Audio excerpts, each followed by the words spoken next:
사도 바울과 고린도 교회 성도들 사이의 대화가 계속 오가고 있는데 8장에서 다룬 주제는 우상의 제물에 대한 문제였습니다. 그런데 고린도전서 맥락을 가만히 살펴보면 우상의 제물과 관련된 바울과 고린도 교회 사이의 대화가 이번 한 번만은 아니었던 것 같습니다.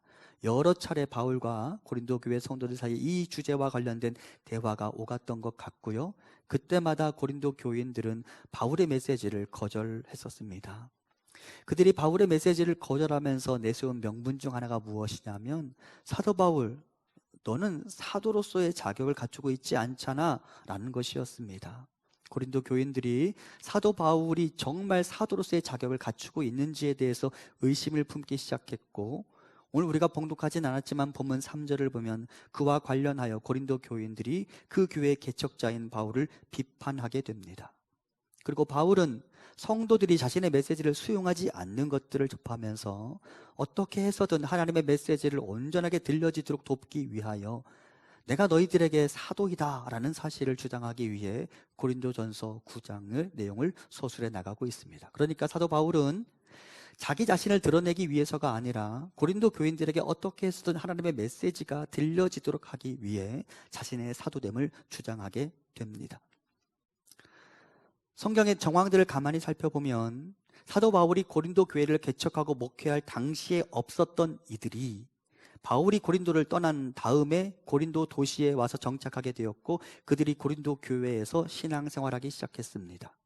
그러던 중 그 외부에서 들어온 교인들이 사도 바울은 말에도 별로 능하지 못할 뿐만 아니라 사도 바울은 그의 태도에서 우리가 그에게 신뢰를 줄 수 있는지 의심을 품게 만드는 사람이다 라고 사람들이 말하기 시작했습니다. 그도 그럴 것이, 당대의 교회가 내세운 사도로서의 자격과 사도 바울은 조금 차원이 사도 바울은 당대의 교회가 내세운 사도로서의 자격을 갖추고 있지 않다라고 누구나 볼 수 있는 사람이었기 때문입니다.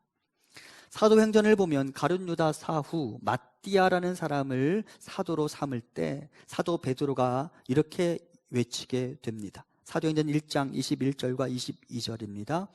이러함으로 요한의 세례로부터 우리 가운데서 올려져 가신 날까지 주 예수께서 우리 가운데 출입하실 때에 항상 우리와 함께 다니던 사람 중에 하나를 세워 우리와 더불어 예수께서 부활하심을 증언할 사람이 되게 하여야 하리라 하거늘. 사도 바울이 가룟 유다를 대신할 사도를 뽑자라고 말하면서 내세운 조건이 이렇습니다. 베드로가 말합니다. 우리 주님이 요한으로부터 세례 받던 날부터 하늘로 승천하실 때까지 우리와 함께 다니면서 예수님의 공생애와 예수님의 부활을 목격한 사람, 그가 사도여야 하지 않겠느냐라고 말하며 사도로서의 자격을 제시합니다. 쉽게 말하면 예수님의 공생애와 부활의 목격자, 그가 바로 사도가 되어야 한다고 말하죠. 그런데 여러분, 이 기준으로 본다면 사도 바울은 사도로서의 자격이 있습니까? 없습니까? 없어요. 이 기준으로 본다면 사도 바울은 사도로서의 자격이 없었습니다. 그러니까 사람들이 사도 바울의 자격을 놓고 시비를 걸고 있습니다. 게다가 고린도 교인들이 볼 때 바울은 여러 사람들 앞에서 자신의 소신을 지키지 못하는 매우 우유부단한 사람이었습니다. 본문 20절부터 22절까지의 내용들을 보면 바울은 유대인에게는 유대인의 모습을, 이방인에게는 이방인의 모습을 보여주면서 여러 사람에게 여러 모양으로 나타나게 됩니다. 특히 그가 고린도 전서에서 보여주는 내용처럼 음식물을 먹는 문제에 대해서 어떨 때는 이렇게 말하고 또 저럴 때는 다르게 말하는 것을 보여주며, 또 자신을 따르는 제자들에게 할례를 받게 하는 문제에 있어서도 경우에 따라 매우 상반된 태도를 보여주곤 했습니다. 그리고 고린도 교인들이 그렇게 우유부단한 태도를 보이는 바울에게 저항하기 시작합니다. 그리고 바울의 메시지를 듣기를 거부하죠. 바울의 메시지가 아무리 옳아도 바울 자신을 향한, 바울이라는 사람을 향한 신뢰를 잃어버리고 바울이라는 사람을 터부시하고 거부하기 시작하자 바울의 메시지가 들려오지 않게 됩니다. 그리고 이것이 이 세상의 영이 성도들을 유혹하는 시험거리가 되곤 합니다. 이 세상의 영은 어떻게 해서든 성도가 하나님의 말씀을 잘 듣지 않도록, 듣지 못하도록 만드는 것을 목적으로 활동합니다. 마치 예수님 시대의 사람들이 예수님의 수많은 기적을 보고서도 예수님을 거절했던 것처럼, 모세 앞에 있던 이스라엘 백성들이 모세가 일으킨 수많은 권능과 기적을 보고서도 모세의 메시지를 듣지 않고 하나님과 반대 방향으로 살아갔던 것처럼, 자기 앞에 있는 목회자에 대한 신뢰를 갖지 못하게 만들고 목회자가 들려주는 메시지 또한 거부하게 만드는 것이 이 세상의 영의 활동입니다. 여러분, 저를 사랑하시죠?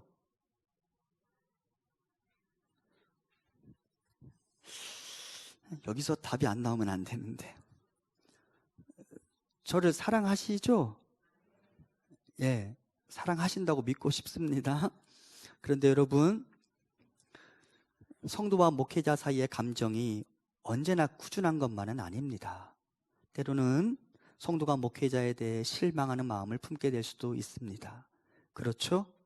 그러면 여러분, 목회자에게 실망하면 뭐가 들려지지 않게 되느냐? 하나님의 말씀이 들려지지 않게 됩니다. 그 말씀이 아무리 오라도. 그러면서 제가 일전에 여러분께 이렇게 말씀드린 적이 있습니다. 여러분, 우리는 메신저가 아니라 메시지에 주목해야 한다고. 우리가 메신저에게 주목하게 되는 순간 우리는 사탄에게 이렇게 말하는 거예요. 나 시험 받을 준비가 되어 있어. 나 유혹받을 준비가 되어 있어. 이제 와봐. 내가 당신을 환영해 라고 말하는 것이나 다름없습니다. 사랑하는 성도 여러분, 메신저와 성도들 사이에 신뢰관계가 반드시 쌓여 있어야 하죠. 저도 그렇게 노력할 것입니다. 하지만 여러분은 메신저가 아니라 메시지에 주목하시기 바랍니다. 하나님의 말씀, 그것에 집중되어 있어야 우리가 하나님의 말씀을 하나도 놓치지 않게 되는 것입니다. 그런데 지금 고린도 교인들이 메신저에게 주목하다가 메신저에게 실망하는 마음을 갖게 되면서 메시지를 놓치게 되었어요. 매우 큰 위기에 처한 것이죠. 그리고 바울은 이와 같은 현실을 염두에 두고 자신의 사도됨에 대해서 주장하게 됩니다. 바울이 이 문제를 해결하기 위해 고린도 전후서를 통해 자신과 고린도 교회 교인들 간의 관계를 정리하게 됩니다. 고린도전서 9장 2절은 이렇게 말합니다. 다른 사람들에게는 내가 사도가 아닐지라도 너희에게는 사도이니 나의 사도됨을 주 안에서 인친 것이 너희라. 내가 다른 교회 성도들에게는 사도가 아닐 수 있어. 하지만 내가 너희들에게는 사도가 아니냐라고 말하는 것입니다. 그렇죠. 고린도 교회 성도들이 누구의 메시지를 듣고 신앙생활을 하기 시작했어요? 바울의 메시지를 듣고 신앙생활을 하기 시작했어요. 하나님의 말씀이 바울을 통해 고린도 사람들에게 전달되어졌고 그들이 그때부터 믿음 생활을 하기 시작했어요. 너희들의 교회가 존재하는 것과 너희의 신앙을 가만히 보아라. 하나님이 나라는 사람을 통해 너희들에게 역사하지 않았느냐? 그러면 적어도 나는 다른 사람들에게는 몰라도 너희들에게는 사도가 아니겠느냐라고 말합니다. 더불어 고린도 후서 3장 2절은 이렇게 말합니다. 너희는 우리의 편지라 우리 마음에 썼고 뭇사람이 알고 읽는 바라. 고린도 후서 3장의 맥락에서 보면 고린도 교인들이 사도 바울을 공격하면서 이렇게 비난합니다. 너는 예수님의 공생의 목격자도 아니면서 요즘 많은 교회의 사역자들이 가지고 다니는 정통 사도로부터 받은 추천서도 한 장 없더라. 그런데 내가 어떻게 사도라고 말할 수 있느냐라고 말하기 시작했습니다. 사도 바울이 이에 말합니다. 그래, 나는 야고보나 게바로부터 추천서를 받은 적은 없어. 하지만 너희들 자체가 나의 추천서야 라고 말하고 있습니다. 얘들아, 가만히 생각해 보아라. 고린도라는 이 황폐한 도시에 교회가 세워졌고 너희들이 그 성령의 강력한 역사로 하나님을 믿게 되었을 뿐만 아니라 너희들 안에 수많은 기적들이 나타나고 수많은 은사들이 나타나지 않았느냐? 너희들이 갖게 된 그 믿음, 하나님이 나를 통해 너희들에게 주셨는데 너희들이야말로 내가 사도됨의 추천서가 아니겠느냐라고 말하기 시작합니다. 가만히 생각해 보니까 여러분, 고린도라는 그 영적으로 타락한 도시에 교회가 세워진 것 결코 쉬운 일이 아니었습니다. 바울이 고린도 교회를 개척하고 있는 모습을 담고 있는 것이 사도행전 18장인데요. 사도행전 18장을 보면 약 17구절의 내용으로 바울의 고린도 교회 개척 사역이 묘사되어 있습니다. 그런데 제가 이 말씀을 보면서 곰곰이 생각하게 되었습니다. 어찌 한 사람이 교회를 개척하는 일이 17개의 구절로 다 설명이 될 수 있겠습니까? 사도 바울이 그 교회를 개척할 때 얼마나 힘든 일들이 있었겠습니까? 그는 구체적으로 그 고린도에서 핍박과 탄압을 받기도 했습니다. 그리고 수많은 영적 전쟁을 치루었겠죠. 그래서인지 사도 바울이 고린도에 있을 때 자신의 심정을 이렇게 묘사합니다. 고린도전서 2장 3절입니다. 내가 너희 가운데 거할 때에 약하고 두려워하고 심히 떨었노라. 그게 내 감정이었어 라고 말하는 것이죠. 더불어 사도행전 18장 9절과 10절은 이렇게 말합니다. 밤에 주께서 환상 가운데 바울에게 말씀하시되 두려워하지 말며 침묵하지 말고 말하라. 내가 너와 함께 있음에 어떤 사람도 너를 대적하여 해롭게 할 자가 없을 것이니 이는 이 성중에 내 백성이 많음이라 하시더라. 바울이 두려웠어요. 그리고 이 도시를 떠나고 싶었는지 모릅니다. 그때 주께서 환상 가운데 바울에게 나타나서 말씀하십니다. 내가 너와 함께하고 있다. 어느 누구도 너를 대적하지 못할 것이다. 이 성중에 내 백성이 많다. 그리고 바울은 하나님이 주신 특별한 사명을 가지고 고린도를 떠나지 않고 견딜 수 있었으며, 바울이 그 인내와 그 사역의 결과 그 도시에 교회가 세워졌습니다. 다른 사람이 아닌 예수 그리스도의 부름을 받은 사도 바울을 통하여 고린도라는 도시에 교회가 세워졌습니다. 그리고 바울은 말합니다. 다른 도시에서는 몰라도 너희 가운데 내가 있을 때에 내가 어떤 시련과 환난을 당했는지 너희가 알지 않느냐? 그리고 얼마나 힘겹게 교회가 세워져 왔는지 너희들이 알지 않느냐?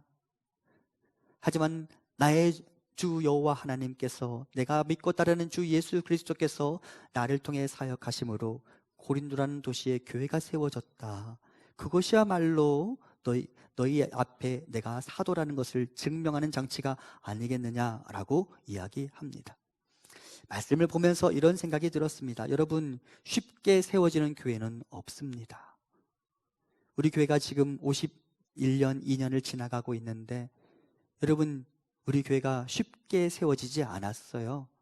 지나간 시간들을 돌아보면 추억이라고 말할 수 있겠지만 세세히 들여다보면 어려운 시간들을 많이 겪었죠.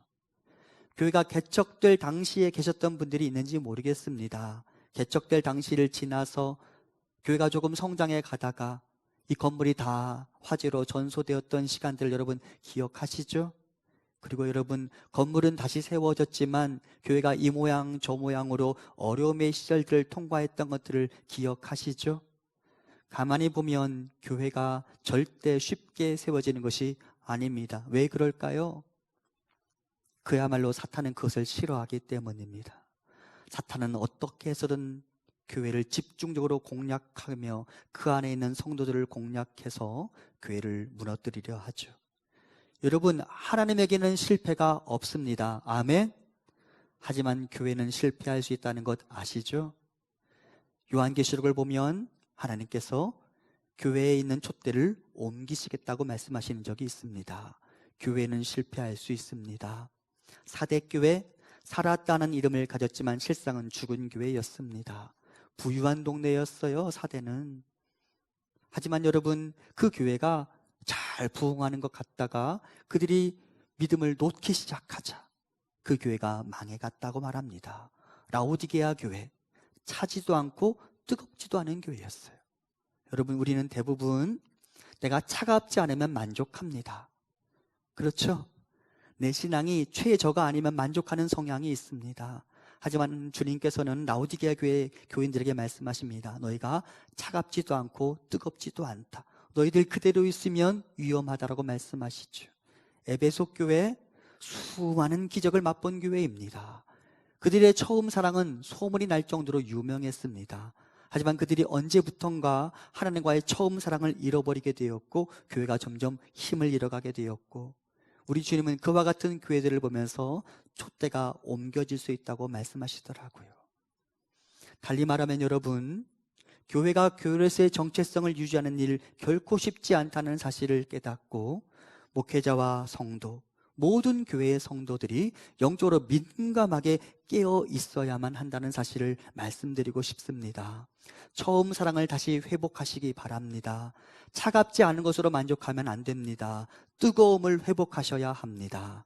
하나님과의 신혼 시절의 그 달콤했던 사랑, 그 사랑의 시절로 돌아가셔야 합니다. 하나님과의 거리를 좁혀 가셔야 합니다. 그래야 이 혼탁한 세상 속에서 교회는 교회될 수 있고 성도는 성도로서의 자리를 지켜나갈 수 있는 것입니다. 사도 바울은 말합니다. 이 어렵고 혼란한 시절, 영적으로 그렇게 황무지와 같은 고린도라는 도시에 교회가 세워지지 않았느냐? 너희야말로 나의 사도됨의 증거이다 라고 말하는 것이죠. 그러면서 사도 바울이 궁극적으로 하고 싶은 말은 무엇일까요? 내가 사도다라는 것을 말하는 것일까요? 아니에요. 결국 너희는 나를 통해 주시는 하나님의 말씀을 들어야 한단다라는 사실을 강조하는 것입니다. 사람들이 사도 바울에 대한 신뢰를 저버리기 시작하고 사도 바울을 사도로서 인정하지 않게 되면서 그들의 귀에 하나님의 말씀이 들려오지 않게 되자 교회가 위험에 처하게 되었고, 사도 바울은 그와 같은 고린도 교회 성도들을 바라보면서 나는 적어도 너희에게 사도이다. 그리고 하나님은 나를 통해 너희에게 하나님의 메시지를 선포하고 있단다. 제발 귀를 열어 하나님의 말씀을 들어라 라고 말하는 것이죠. 그리고 이것이 묵동제일교회 담임 목사로서 성도님께 드리는 말씀입니다. 사랑하는 성도 여러분, 저에 대한 기대감은 아예 낮추셔도 됩니다. 다 포기하셔도 됩니다. 아예 다 포기하시는 게 저는 마음이 더 편할지도 모릅니다. 하지만 사랑하는 성도 여러분, 메신저에 대한 주목은 하지 않으셔도 됩니다. 하지만 저를 통해 주시는 메시지에 주목하시기 바랍니다. 하나님의 말씀이라면 아멘 하시기 바랍니다. 하나님의 말씀, 거기에 생명이 있다는 사실을 깨닫고 그 말씀을 지켜 살아가는 것에 나의 행복의 비밀이 있다는 사실을 깨닫고 언제나 하나님의 말씀에 환영하며 그 말씀 그대로 살아가리라 발부둥치며 살아가는 우리 모든 성도들 되시기를 간절히 소망합니다. 바울은 지금 그것을 말하고 있는 것입니다. 한편 고린도 교회 교인들이 사도 바울의 권위를 인정하지 않게 된 또 다른 이유가 있습니다. 다름 아닌 사례비의 수령 여부, 그것이 문제가 되었습니다. 당대의 사도들은 교회를 통해 제공되는 사례비를 받아 생계를 유지했습니다. 대표적으로 당대의 지도자 주의 형제 야고보와 게바, 베드로와 같은 사도들은 교회로부터 사례비를 받아서 생활을 해 나갔습니다.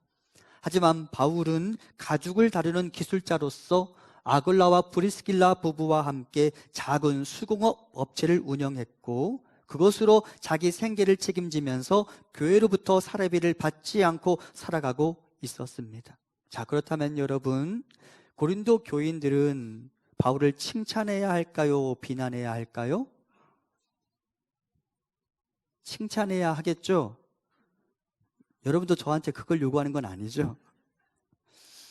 상식적으로 볼 때는 고린도 교인들이 바울을 칭찬해야 될 것 같습니다. 그런데 이상하게도 고린도 교인들이 바울을 비난합니다. 왜?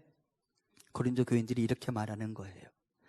내가 사도로서 마땅히 받아야 할 권리, 누려야 할 권리를 차마 주장하지 못하는 것을 보니까 너도 너 스스로가 사도로서 인정받기 어렵다는 사실을 알고 있는 것이구나.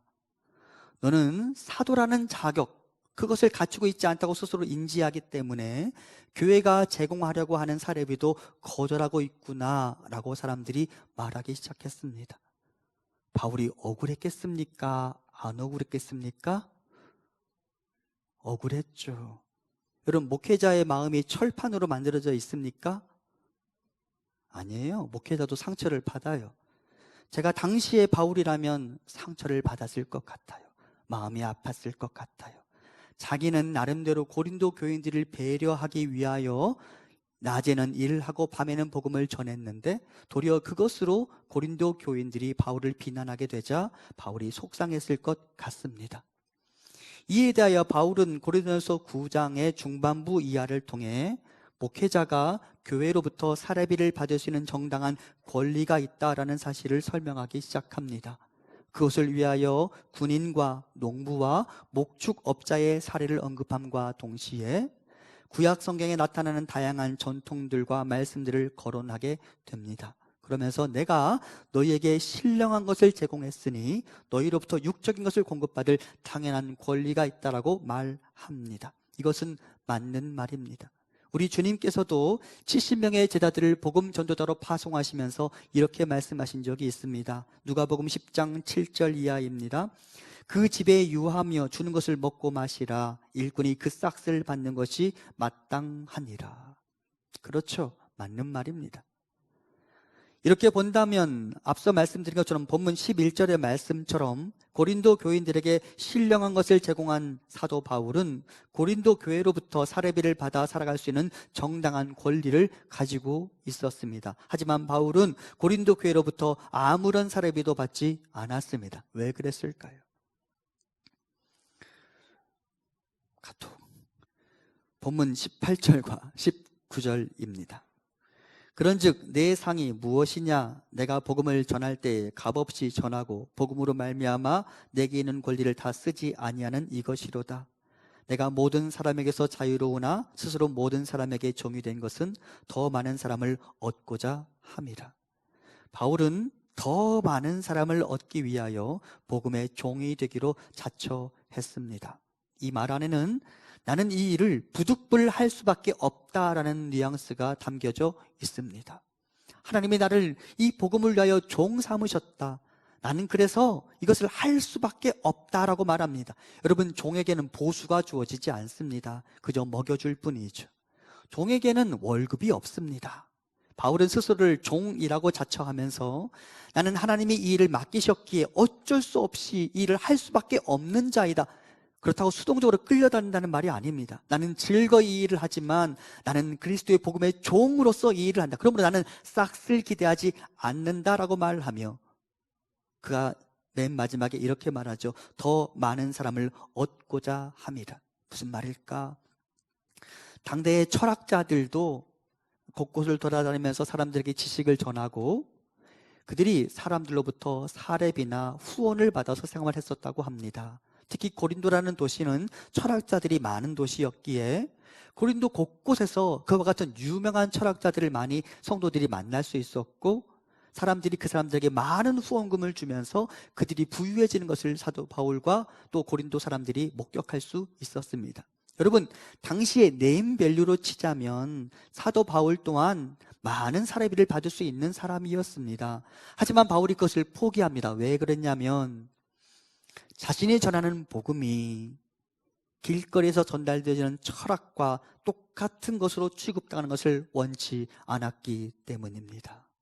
내가 전하는 것은 생명, 사람이 죽고 사는 것의 문제라는 사실을 가르쳐주기 위해 철학자들의 내용과 내가 전하는 복음이 다르다는 사실을 강조하기 위해 사도 바울이 철학자들과 다른 삶을 선택한 것입니다. 목적은 뭐예요? 어떻게 해서든 더 많은 사람을 얻기 위하여. 바울은 그것을 위해 자신의 권리를 포기해버렸습니다. 자기가 할 수 있는 권리 주장을 포기해버렸습니다. 한 사람이라도 더 이 복음 가운데서 한 사람이라도 더 살려내기 위해서. 하지만 이것이 그의 절대적인 원칙인 것만은 또 아니었습니다. 그는 도리어 좀 더 가난한 도시로 알려진 그리스 북부 마게도냐의 빌립보 교회로부터의 후원은 즐겁게 받았던 것으로 보입니다. 빌립보서 4장 15절입니다. 빌립보 사람들아 너희도 알거니와 복음의 시초에 내가 마게도냐를 떠날 때 주고받는 내 일에 참여한 교회가 너희 외에 아무도 없었느니라. 그러니까 바울은 빌립보 교회로부터의 사례비는 받았어요? 안 받았어요? 저 안 주려고 지금 자꾸 대답 안 하는 거죠? 다시 보세요. 바울은 빌립보 교인들로부터 사례비를 받았어요? 안 받았어요? 그 도시에 누가 있었을까요? 자주장사 루디아. 매우 부유한 사업을 하는 큰 사업을 하는 루디아가 있었고 바울은 그 도시로부터 제공되는 사례비는 받아서 사용했습니다. 이와 같이 바울은 자신이 사역하는 도시와 교회의 형편에 따라 사례비에 대한 태도를 유연하게 결정했습니다.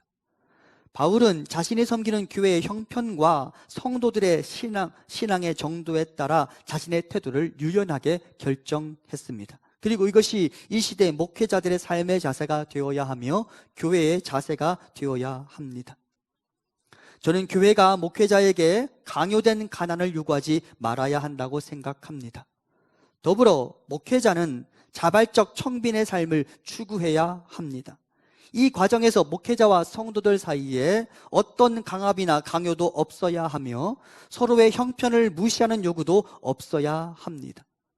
바울이 고린도 교회와 빌립보 교회를 대하는 태도와 입장에 차이가 있었던 것을 기억하며 목회자와 성도가 서로를 배려하며 서로의 권리와 의무를 이해하고 서로를 아끼는 마음으로 의사결정을 내려갈 수 있어야 합니다. 그것이 교회가 건강해질 수 있는 비결이기 때문입니다.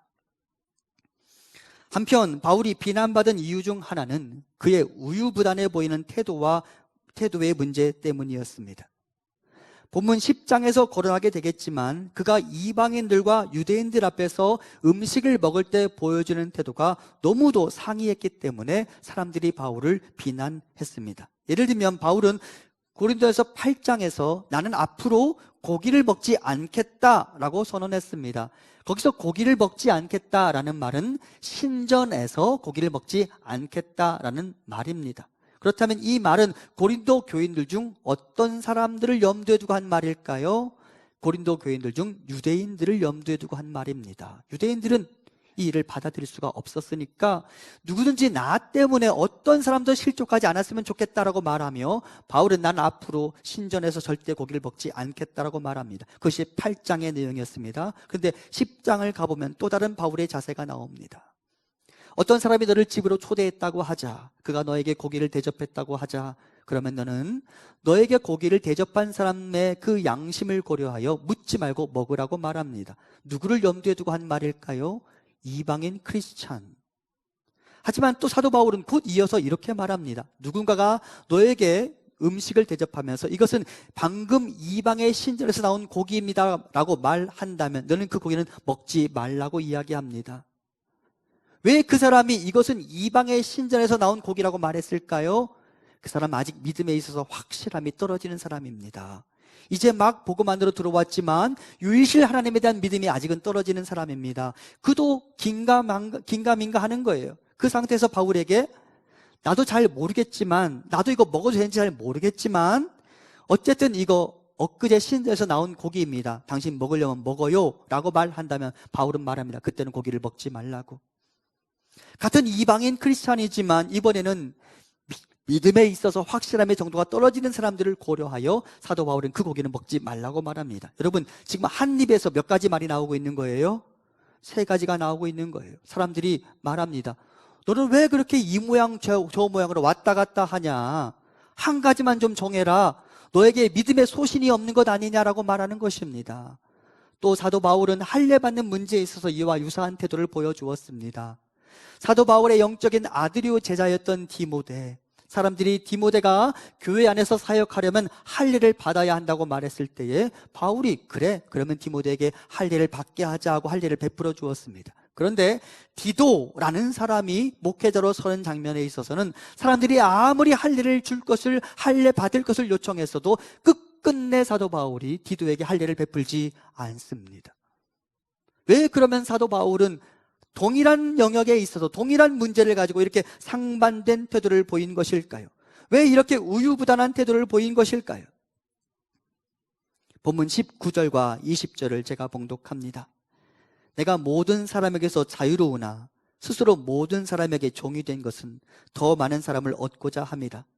유대인들에게 내가 유대인과 같이 된 것은 유대인들을 얻고자 함이요, 율법 아래에 있는 자들에게 내가 율법 아래에 있지 아니하나 율법 아래에 있는 자같이 된 것은 율법 아래에 있는 자들을 얻고자 하며, 그리고 21절에는 또다시 반대의 말을 합니다. 바울에게 있어서 먹는 것의 문제나 할례를 받는 것의 문제는 복음의 영역에 있어서 절대적으로 중요하지는 않은 디아포라의 영역의 문제였습니다. 그런데 그 디아포라의 문제에 대한 나의 고집과 소신 때문에 그가 사람을 잃고 싶지 않았습니다. 그래서 모든 사람에게 종이 되기로 자처했습니다. 그래서 여러 사람에게 여러 모양으로 나타나기 시작했습니다. 그리고 그것 때문에 사도 바울은 비난을 받았어요. 하지만 사도 바울은 그것으로 비난받는 것을 개의치 않았습니다. 오직 그의 관심은 어떻게 해서든 사람을 구하는 것, 거기에 집중되어 있었기 때문입니다. 그래서 바울은 이 사람에게는 이런 모양으로, 저 사람에게는 저런 모양으로 비춰지게 되었습니다. 저는 자신의 양떼들 중 한 마리라도 잃어버리고 싶지 않은 이 사도 바울의 마음을 충분히 이해합니다.